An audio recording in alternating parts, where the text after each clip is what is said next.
Good morning everyone, thank you for joining me. So how is everyone, guys? Saturday morning, are you all are you all laid in bed hungover looking at your phones? It's it's funny actually. I was talking to my little girl about being in the military last night, and one of the things we really used to enjoy in the military was Saturday morning brunch. So you'd go out on a Friday night, you would drink copious amounts of alcohol. Saturday morning you could get out of bed and go and have brunch, and you sit there with all your friends and you would just eat until your calorie content was pretty much the same as a pork scratching, and it's funny because I was talking I was talking to her quite a lot about time in the military, and what a lot of people don't understand is how much life in the military is actually like. I was telling my daughter last night about what it was like when you go on exercise and you're basically living in the woods in a sleeping bag on the floor, and then somebody will come and wake you up in the middle of the night, and you have to so imagine it now, you have to get out of your nice warm sleeping bag. You have to get out at like 2, 3, 4 o'clock in the morning. You have to take your dry warm clothes off. You have to put wet cold clothes on, and then you have to go and sit in a mud hole for like 2 hours, and then you get back to your sleeping bag for 4 hours, and I think we need to have more awareness on what our military actually goes through on a day-to-day basis, because there's so much secrecy around it that doesn't need to be secret. But anyway, guys, sorry, I'm waffling. Today's talk then is going to be about how Russia will attack the UK.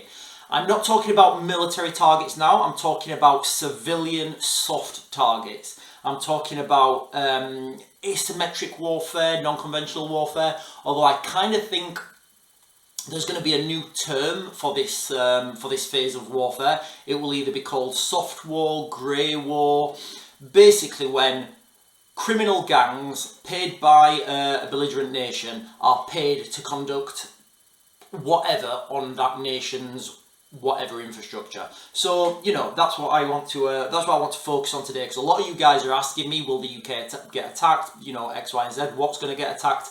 I don't see the threat to the UK coming from missiles and troops and tanks. I see it, and I really do see this, guys, okay? And I actually think this is inevitable. In fact, guys, this is 100% happening now, and it'll happen more and more, and you'll be able to see it and identify it more as time goes on. But just as a quick segue, guys, before I really start getting into the bones of this, look what's happening around the world at the moment. I wish I'd have, let me see if I can reach this. Yes, I can. So look what's happening around the world at the moment. In fact, I can't reach that one. Obviously, I'm not prepared. Look what's happening around the world at the moment, guys. Look how quickly these events are happening. I'm not going to do a deep dive into global events right now. I'll do one later on when my friends, my various friends have got back to me. What I want to say is, imagine now there's a big incident happens, like whether that be NATO troops moving to Ukraine, whether Russia fires a tactical nuclear weapon, even if that's just as a demonstration on their own land. Imagine the press and the media and how things are going to just erupt. Absolutely. Imagine how many people who are not watching my videos are going to be rushing out to the supermarkets. These things, the tinned food, I should do a video on these themselves. People are just going to be absolutely panic buying like you have never seen. So guys, okay, if you can and you're in the, let me throw this back. So if you can and you're in the ability to do it now, go and get yourself just some food, especially some water, get yourself some stuff, because it's kind of an investment. I mean, I did a video on how much the price of food and everything is just absolutely skyrocketing. So these tins of mixed grill and bean stuff I've bought, they've literally times 3 their price since I bought them last year. That, guys, you're not going to get that in you're not going to get that in stocks and shares, and you can't eat your stocks and shares. Although some people may be doing that at some point. Anyway, guys, I just want to put it out there and let you kind of visualize these things if they happen.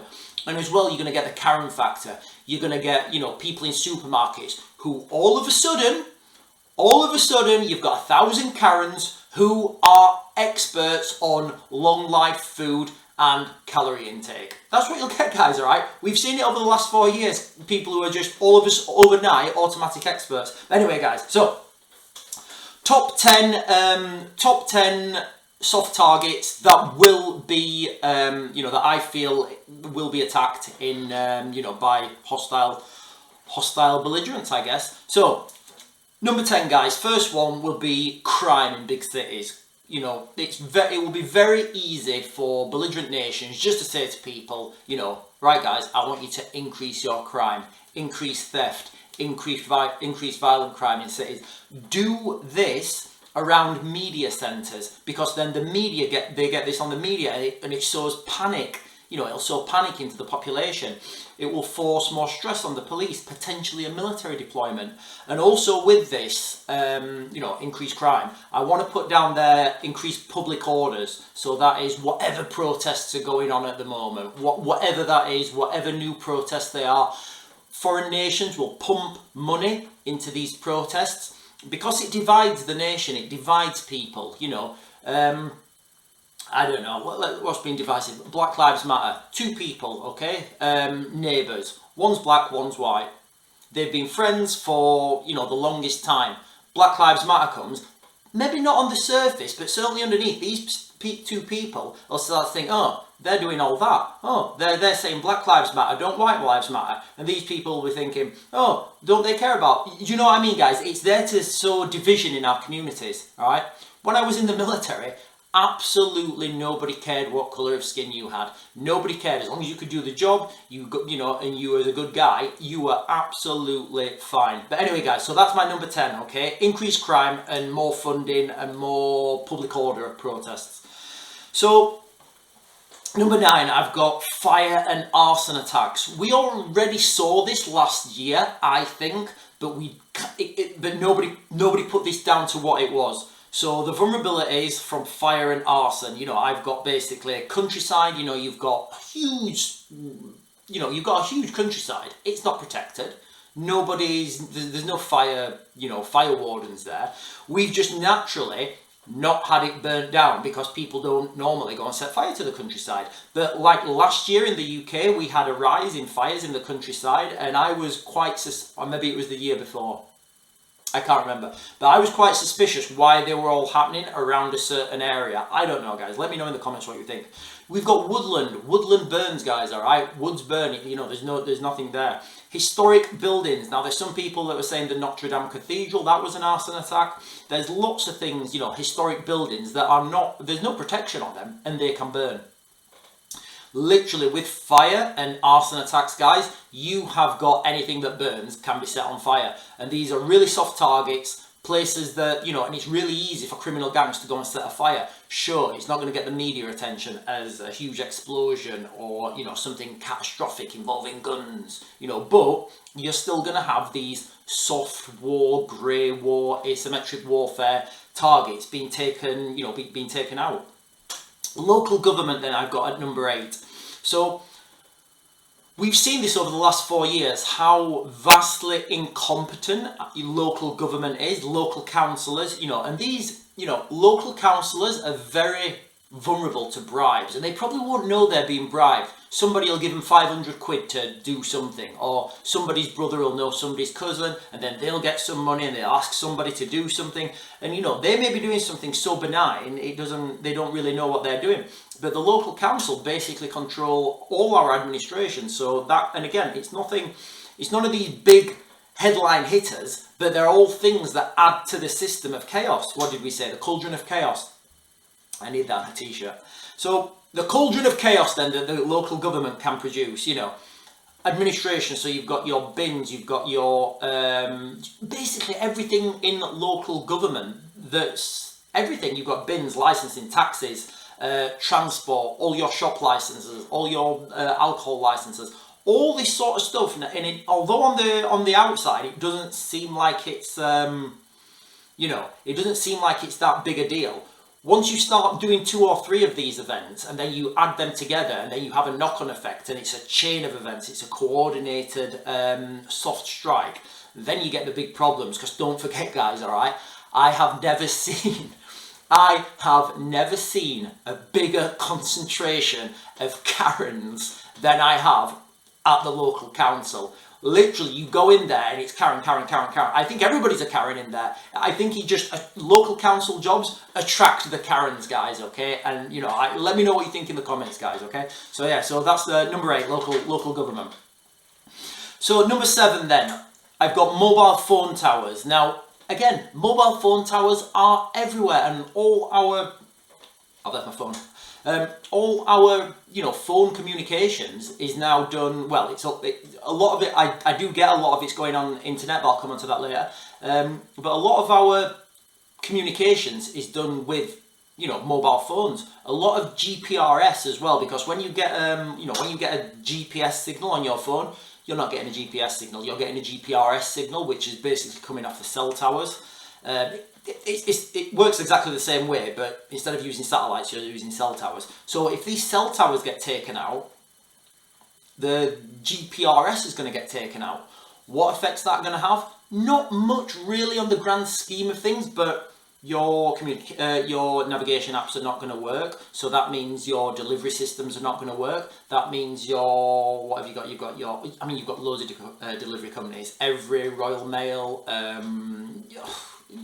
Deliveroo, all these sort of things, they're not going to work. So people are going to be paying into them. They're not going to be able to get their packages. All sorts of stuff. Anything with a navigation app kind of works on GPRS, not GPS. So that's going to go down. And then, you know, that obviously fuels into all these things. So number 6, emergency services. So by emergency services, I'm saying fire service and ambulance service. I'm kind of leaving police out there because I think if criminal gangs were to target police, then it's kind of like the risk's too high. You know, it's not zero, but for a criminal gang to be paid to go and do this, an attack on a police station, or whatever, the risk's too high. The cost's going to be too high, and it's just not going to be feasible for the return on your investment. So, police and ambulance services then. Physical attacks I'm talking about now, because when your ambulances and when your fire services go places, usually they have police, but a lot of times they don't. And I'm talking about now like, the vehicles, ambulance vehicles, fire vehicles, all this sort of stuff that's easy to sabotage. And if it gets sabotaged, then it brings down the emergency service. It puts stress on other areas. And all this, again, guys, builds into that cauldron of chaos. Excuse me. So I've got now schools, doctors, surgeries, and clinics. But you can kind of put other buildings in here that are like within that like local infrastructure of education, medical, youth clubs, social areas, and that sort of stuff. So again, these are soft targets for vandalism, and what they're trying to do when you go to these places, they're trying to keep people away from it. So for example, say that your school kept getting people kept throwing bricks through the window at whatever time while children were there. You wouldn't want to send your children to school. You'd have to put police on the streets. You'd have to put, added security measures to that school. Now, what happens if that's all schools? What happens if that's all doctors, all clinics? People are just going to stay away from them. They're going to say, oh, I'm not going to that doctors. There's always people in there, causing trouble. So they're the type of things, soft targets that are easily, that can easily be, attacked. So number 4, gas and electric. Guys, this is like, we're getting into the big ones now.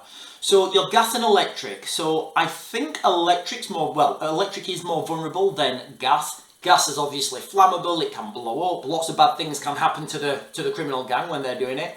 As with electricity, but electricity is a little bit easier to take out.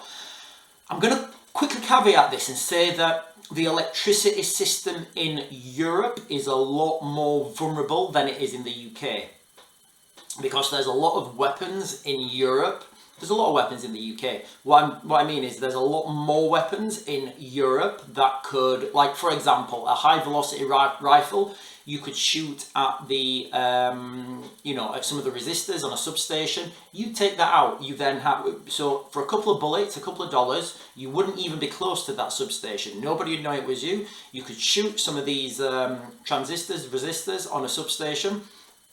That substation's gone down then. They have to put, power has to come from somewhere else. If that's a coordinated attack on, say, 3, 4, 5, 10 substations at once, the whole grid's gone. There's not enough redundancy in that grid, to support this. So, yeah, electricity is massively vulnerable in the UK. It's worse in Europe. Gas pipes, electricity cables, all these things are under the ground, and they're not, it's open source intelligence where these are. You can log on to the government website and you can find out for I think it's the HM Land Registry maybe doing that, because when you buy a house you can look where the gas pipes are, where the electricity cables are, because that's part of your survey, and anyone can do this. It's like £3. So, and again, I paid slightly, no. I paid a solicitor when I bought my first house. I paid him I think it was like £700, and he billed me. When I looked at the bill, he billed me £60 for each one of these documents, and it cost him £3. But that's a different rant about solicitors and legal firms, guys. Anyway, so yeah, number 4, gas and electricity, guys. Massively vulnerable in the UK. Electric's even worse and even more vulnerable in Europe. Number 3 then, guys, I've got food. So our food supply is ridiculously vulnerable. And because we have been living our lives in the sense that people don't attack our own food supply. It's kind of like, if you was in the military, I'd say something different. It's kind of like pooing in your own mess tin. You just don't do it. So farms are vulnerable areas, farm machinery, farm stocks, livestock, these huge hay bales. You can double that up with an arson attack. The fields, all these fields full of crops, they're so vulnerable. We've got transport when these, when these trucks are in transport. So rather than, do something to the crops while they're in the field, wait till the farmer has got them in his truck and he's transporting him. You've got all the crop in one area then. It's a lot easier for you to do that. And as well, imports from Europe. How do we know what's actually coming in? Is this food being tested? Is there somebody testing the what's actually in the food? Could it have been potentially poisoned at source and then brought over? We don't know, because these checks just don't happen. So the food, so number 3, I've got that as food, guys, okay? Number 2, water. All right, guys, it's no surprise water's up there at the top for me. Our water supply in the UK is ridiculously vulnerable. I've been unfortunate enough to be in a situation where I've not had water. I was in northeast Syria in a place called Amuda, and I was stuck there for 24 hours. I had 2 litres of water. I literally drank that within a couple of hours. I was laid there, I had no more water, I had no way of getting water. It was only 24 hours, but I didn't know when I'd be getting more water. It might have been never. And the psychological problems and thoughts I was having, knowing I didn't have any water and not knowing when it was coming. Look what's happening around the UK at the moment. Even without, asymmetric grey warfare, we're having problems with the water. So water, you've got reservoirs, rivers, water pipes, water pump stations, sewage, you've got all the infrastructure. Any one of these systems, an attack on it's gone. Like with the gas and electric, you can search, anyone can search where these main water pipes are on HM Land Registry, and it's like £3 per search. So is it beyond the realms of possibility that some criminal gangs could say, hey guys, right, I want you to destroy 1, 2, 3, 4, 5, 6, 7, 8, 9, 10 pump stations on this date at this time, and here's some money. Does that sound like outside the realms of possibility? Absolutely not, guys, alright?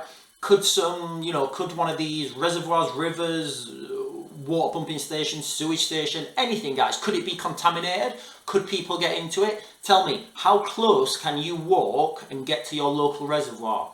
Pretty close, because that's, you know, they're usually like nature reserves as well. That's how they're built up. And the pipes from these guys, all right, all you need to do is dig down a little bit and you've got access to that water supply. Guys, if nothing else, get yourself some water. And finally, my number one, you know, so the top threat that I feel is coming is the cyber attack. Why? Because it can affect anything, all right? It can literally affect anything. Last year, I feel, earlier on this year actually, I feel we was under a limited cyber attack. The cyber attacks can literally affect anything I've just mentioned. You know, you can do these cyber attacks from another country. You don't need to have people physically on the ground, you know, excuse me. You can attack the financial products. You can attack the financial infrastructure. Remember, you know, these banks, these, you know, these big institutions, they're never going to tell us when they've been attacked, because people will literally take their money out of that bank and put it in that bank. So the financial institutes are never going to tell us when they've been at a, cyber attack. The banks themselves, I don't feel are that vulnerable. What I do feel are vulnerable are the third-party apps, the third-party payment facilities, and these new things that are being put in online. I think Rishi Sunak's father-in-law owns a lot of them. The NHS, we've already seen several cyber attacks on the NHS. Local government. Remember, guys, okay, I want to focus on local issues that are going to affect you and me. So local government is massively, you know, vulnerable for cyber attacks. Think about local government near a strategic resource. They're going to be massively vulnerable. Look at the internet. The internet, what is it? You know, I think some messaging apps went down a couple of months ago. Especially my sister. She's like, you know, she just uses apps for everything, and she's always like, she's very internet focused. The internet went down, and honestly, I went round. Obviously, I couldn't get in touch with her, so I went round, and she thought it was the apocalypse. She said, "What's happening?" I said, "What do you mean?" She says, "Oh, all my social media apps have gone down. I can't get internet." I just started laughing. I said, "Well, did you turn your radio on?" She said, "Oh, I didn't think." And you know, that's the reality. We are so so reliant on the internet of things. You know, when they go down, we don't know what's happened. And usually, you know, if you was going to do a big attack, a further attack, you would take people's communications down first, so they didn't know what was happening. That's it, guys. My top 10. I'm not going to run through them again. I want this to be, I think I can't pin this to the top, but I want this to be a good video. I want this to be, I want people to look back on this video, especially when we come to this summer, and look out at these top 10, how many things actually have been attacked. Like always, guys, okay, I think I've just spelt it out to you then. Make sure you take your own, your own security. Make sure you take ownership over your own security, because what we just spoke about, there's too many Karens at local government. And what we've seen over the last 4 years, these local Karens in local government, they are so incompetent. They don't know what they're doing. They have no support network. They have no experience. Take me for example, I'm ex-military. I've got 25 years experience working in this industry. In September, I was 25 years. You know, I've been to every country that there's been a war zone. I've been a global security manager. You know, I've done so much, guys, on my CV. I don't want to waffle about it now, but I have no authority in my local council. I can go and tell Karen, but Karen works behind the counter, so she's the one in authority, and she's the one telling me. Can you see the absurdity of it, guys? Take your own security in your own hands and take ownership of it, guys. Get yourself some water, and I'll see you guys later.